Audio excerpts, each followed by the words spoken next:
Welcome to MH maths channel. 10ஆம் வகுப்பு 3வது சாப்டர் இயற்கணிதத்தில் பயிற்சி 3.5 ஃபஸ்ட் சம் தான் பார்க்க போகிறோம். ஃபஸ்ட்டு சம் பாருங்கள். சுருக்குக கொடுத்துருக்காங்க.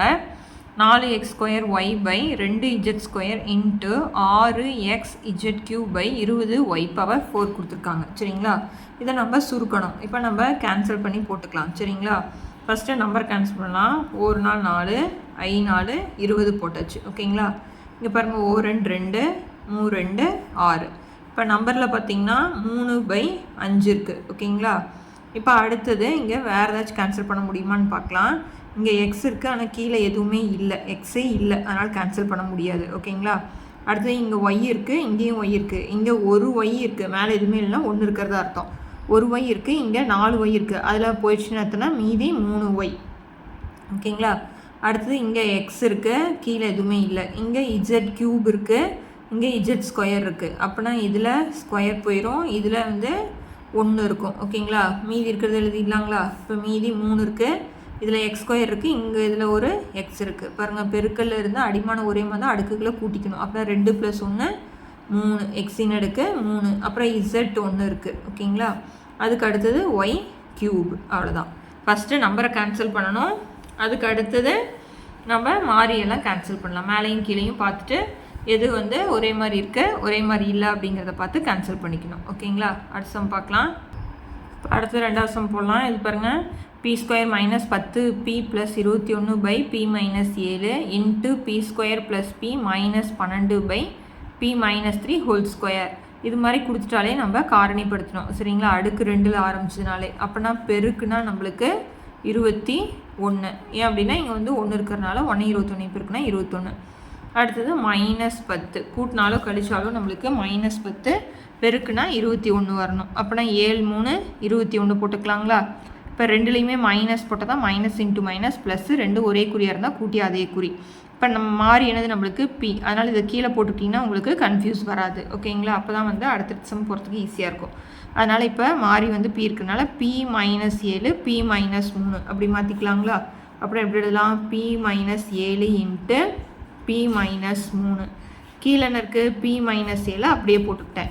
இப்போ அடுத்தது காரணிப்படுத்துகிறோம். இங்கே பாருங்கள், 1 இருக்குது, ஒரு 12 12 ப்ளஸ் இன்ட்டு மைனஸ் மைனஸ். இங்கே 1 கூட்டினாலும் கழிச்சாலும் நம்மளுக்கு +1 வரணும், பெருக்குனா -12. அப்படின்னா 4 3 12. இங்கே குறி என்ன வரணும்? இங்கே மைனஸ் வந்தால் தான் கழிச்சிட்டு பெரிய நம்பர் குறி. 4 3 போயிடுச்சுன்னா 1. இப்போ நம்மளுக்கு மாறி p இப்போ போட்டுக்கலாங்களா? அப்படின்னா முன்னாடி எதுவுமே இல்லைன்னா ப்ளஸ் இருக்கிறதா அர்த்தம். அப்படின்னா p + 4 இன்ட்டு p - 3. இங்கே என்ன எழுதுவோம்? p - 3 ஹோல் ஸ்கொயர் எழுதியாச்சு. ஓகேங்களா? இப்போ ஒரே மாதிரி இருக்கிறது கேன்சல் பண்ணுவோம். p - 7 கேன்சல் பண்ணியாச்சு. இப்போ இங்கே p - 3 2 இருக்குது. ஓகேங்களா? இங்கே 1 இருக்குது, இங்கே 1 இருக்குது, கீழேயும் 2 இருக்குது. அப்படின்னா இந்த 2க்கு இந்த 2 கேன்சல் பண்ணிட்டேன். மீதி இருக்கிறது நம்மளுக்கு p + 4. இதுதான ஆன்சர். ஓகேங்களா? அடுத்த சம் பார்க்கலாம். 3வது சம் பாருங்கள். First 5t³ 5t³ 4t - 8 into 6t - 12/10t. ஓகேங்களா? இப்போ இதில் பாருங்கள், இது இருக்கட்டும், அடுத்த ஸ்டெப்பில் அடிச்சுக்கலாம். இதில் வெளியில் எடுக்கிறதெல்லாம் எடுத்துக்கலாம். 5t³ போட்டேன். இதில் எதை வெளியில் எடுக்கலாம்? 4 வெளியில் எடுத்துட்டா t - 4 வாய்ப்பாட்டில் 8 எத்தனை தடவை? 2 தடவை. ஓகேங்களா? பெருக்கல் போட்டேன். இதில் எந்த வாய்ப்பாடு எடுக்கலாம்? 6 வெளியில் எடுத்துட்டா t - 2/10t போட்டாச்சு. ஓகேங்களா? இப்போ நம்பரெல்லாம் அடிக்கலாம். இப்போ 1 5 5 2 5 10 போட்டாச்சுங்களா? இப்போ இங்கே t³ இருக்குது, இங்கே t இருக்குது. அப்படின்னா இங்கே 1 போயிடுச்சுன்னா இதில் 3ல் 1 போயிடுச்சுன்னா நம்மளுக்கு 2 இருக்குது. ஓகேங்களா? அடுத்து t - 2 t - 2 கேன்சல் ஆயிரும். இப்போ இங்கே 2 இருக்குது, இங்கே 6 இருக்குது. அப்படின்னா 1 2 3 2 6. இப்போ கீழே எல்லாமே மீதி இருக்கிறது 4. இப்போ இங்கே மேலே இருக்கிறது 3t². ஓகேங்களா? 3t²/4. இதுதான் இந்த சம்முக்கான ஆன்சர். அடுத்த சம் பார்க்கலாம். அடுத்த செகண்ட் சுருக்கு பார்க்க போகிறோம். அதில் ஃபஸ்ட்டு பாருங்கள். x + 4/3x + 4y into 9x² - 16y² 2x² + 3x - 20 கொடுத்துருக்காங்க. ஓகேங்களா? இப்போ இது ரெண்டும் நம்ம எதுவுமே பண்ண முடியாது. அதனால் x + 4/3x + 4y அப்படியே வச்சுக்கிறோம். இப்போ இது பாருங்கள், மேலே ஸ்கொயர் இருக்கிறனால 9 எதனுடைய ஸ்கொயர் எழுதலாம்? 3x whole square எழுதுறாங்களா? இப்போ பாருங்கள், 3 9 3 2 தடவை பெருக்கும்போது 3 9 எக்ஸ் ஸ்கொயர் வந்துடும். அதே மாதிரி 16 எப்படி எழுதலாம்? 4 ஒய் ஹோல் ஸ்கொயர்னு எழுதலாமா? 4 4 16. இப்போ இதில் வந்து நம்ம காரணிப்படுத்தணும். ஏன் அப்படின்னா இதில் எதையும் வெளியில் எடுக்க முடியாது. அப்படின்னா பெருக்குனா நம்மளுக்கு இங்கே 2 இருக்கு இல்லைங்களா? இது வரைக்கும் நம்ம பார்த்தது கெழு வந்து 1 இருக்கிறதான் பார்த்தோம். இப்போ இங்கே 2 இருக்கிறனால 2 20 எத்தனை? 40 மைனஸ் 40 கூட்டினா நம்மளுக்கு 3 ப்ளஸ் 3 வரணும். அப்படின்னா 8 5 40. இங்கே ப்ளஸ் இருக்கு இல்லையா? அதனால் இங்கே என்ன பண்ணணும்? ப்ளஸ் போட்டுக்கிறோம். ஓகேங்களா? இப்போ இதில் வந்து நம்மளுக்கு வந்து இருக்கக்கூடிய மாறி வந்து எக்ஸ் இதை போட்டாச்சு. இப்போ இன்னொன்று என்ன இருக்குது அப்படின்னா இங்கே 2 இருக்குது இல்லையா? அதனால் அந்த 2 நம்ம வகுக்கிறோம். அந்த 2 நம்ம என்ன பண்ணுறோம்? வகுக்கிறோம். அதனால் ரெண்டுலேயுமே வந்து 2 போட்டுக்கணும். ரெண்டுலேயுமே என்ன போட்டுக்கணும்? 2.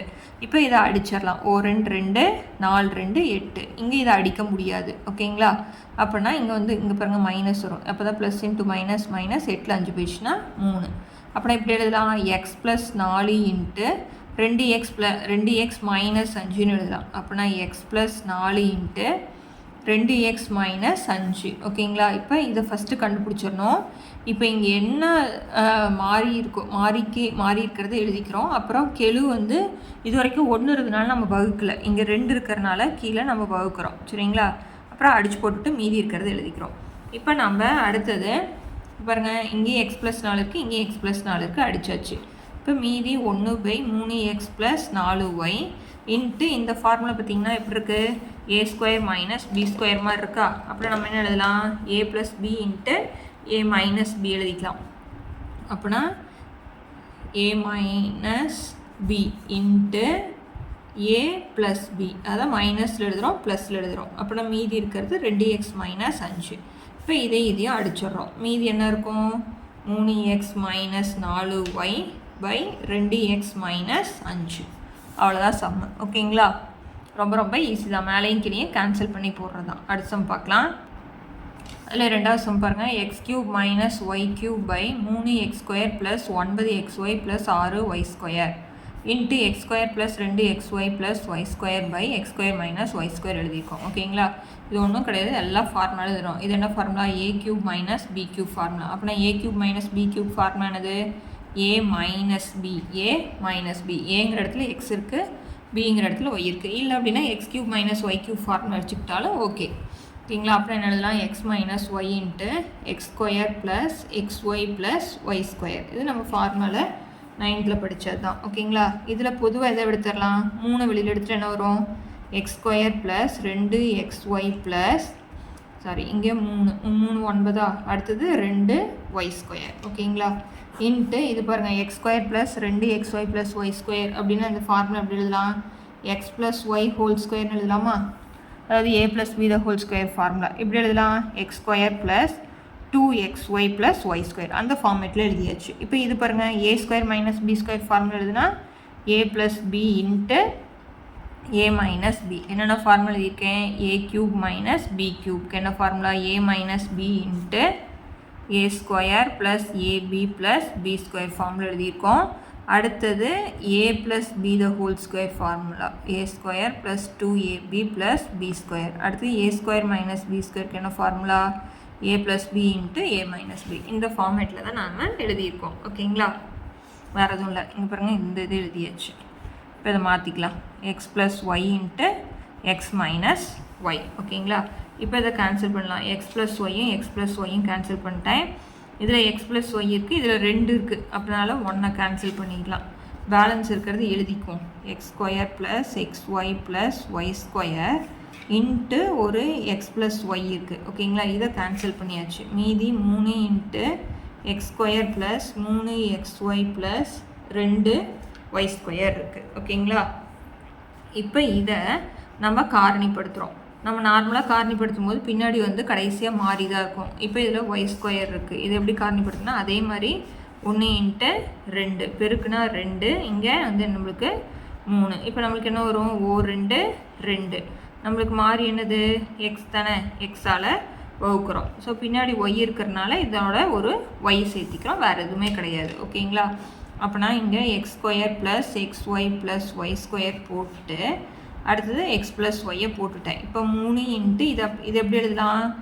எக்ஸ் ப்ளஸ் ஒய், ஒன்று ஒய்னாலும் வெறும் ஒய்னாலும் ஒன்று தான். அடுத்து என்ன எழுதுவோம், எக்ஸ் ப்ளஸ் 2y, இல்லை எக்ஸ் ப்ளஸ் ஒய் கேன்சல் ஆயிரும். இதை காரணிப்படுத்துறது மட்டும் கரெக்டாக பார்த்துக்கோங்க. ஓகேங்களா? நம்ம ஃபஸ்ட்டு இருந்தது வெறும் மாறி எக்ஸ் மட்டும் இருந்தது, அதனால் கீழே எக்ஸ் போட்டு எழுதிக்கிட்டோம். இப்போ பின்னாடி ஒய்யும் இருக்கிறதுனால அந்த ரெண்டாவது மாதிரியே மேலே போட்டுக்கணும். இப்போ மீதி என்ன இருக்குது, x square plus x y plus y square by என்ன எழுதலாம், 3 இன்ட்டு எக்ஸ் ப்ளஸ் 2y. ஓகேங்களா? அவ்வளோதான் சம்மு. ரொம்ப ரொம்ப ஈஸியான சம்மு தான். ஓகேங்களா? இந்த சம்மோட இந்த வீடியோ முடிக்கிறேன். அடுத்தடுத்த சம்ஸ் பார்க்கணுன்னா சேனலை சப்ஸ்கிரைப் பண்ணிக்கோங்க. தேங்க்யூ.